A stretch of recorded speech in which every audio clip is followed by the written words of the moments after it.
Day 3 after my hair transplant, and I am about to go up to the clinic. I'm supposed to be getting interviewed today and potentially getting a wash. I'm rather oily up here, so I'm ready for my first wash if they'll allow me to have it. We'll see.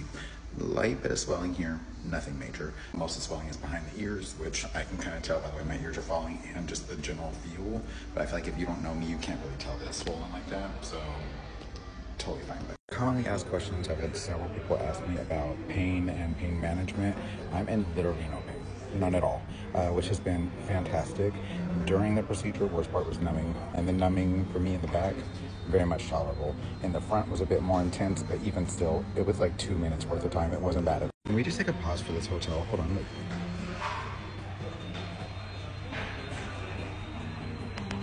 I don't want to show y'all more than that because I don't want to be showing people that are up in here, but still, it's rather nice.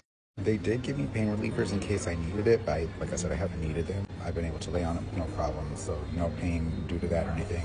And I have to lay quite a bit just for drainage from the back. The back is healing rather well, so that's a plus also.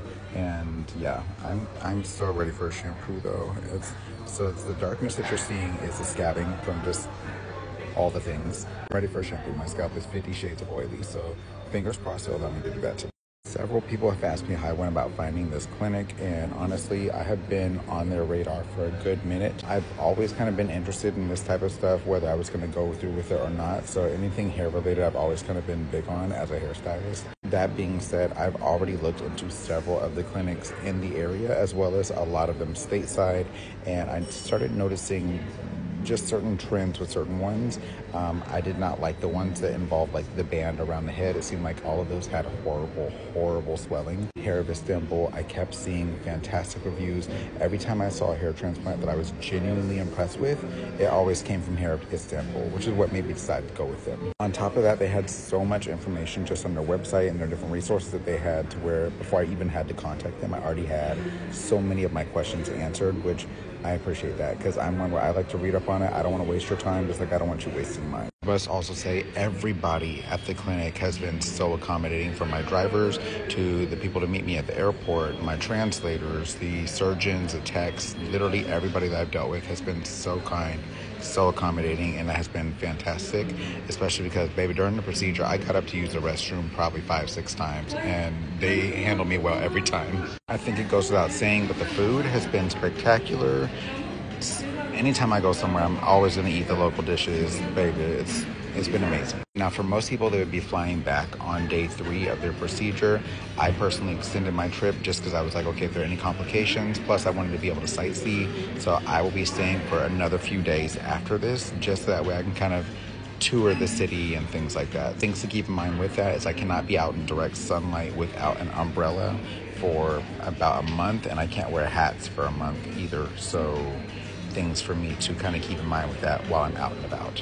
The more that you're lying down immediately following the procedure, especially for that first like 3 to 5 days, the better you tend to do in terms of swelling. Pain management hasn't been an issue for me at all, so that's been lovely. Baby, I don't know when she got there, I'm sorry. I also can't work out for a month post-procedure. I also can't swim for a month post-procedure. So there's the things to keep in mind. Anything that would involve sweating, things like that, I've got to be very careful about. No intercourse for 7 to 10 days. I have to be careful about spicy foods as well. In the meantime, while it's like this for, I think, 2 weeks. A couple people asked how they decided on my hairline. So basically, I told them to just go with my features and kind of do what suited me best. To find where my hairline was originally, they just had me raise my eyebrows. And they looked at the difference in the muscle structure of where like hairline would have started versus where it is now, and kind of started from there, and then asked for my feedback, and we kind of tweaked it from there as needed.